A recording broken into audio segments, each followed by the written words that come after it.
Saltwater crocs are some of the meanest and most aggressive animals in the world. Nature, you're scared. Adam here, and you're watching the Epic Wildlife series. Australian police fear the worst for a family of a 7-year-old girl who is believed to have been eaten by a 3-meter, 10-foot-long saltwater crocodile. The incident happened about a day ago in a remote waterhole near the Gumaranbang outstation about 300 miles east of Darwin. The young girl was swimming with one adult male and other kids and was labeled to be safe waters. A witness told police that the crocodile attacked the male first before biting and dragging the girl underwater, who was never seen again.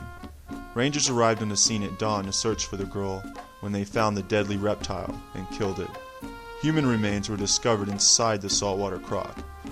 Further forensic testing will be conducted in the city of Darwin to identify the remains. This is a heartbreaking situation for the family as well as the community. Locals in the area had believed that the waters were safe for swimming and 100% crocodile free.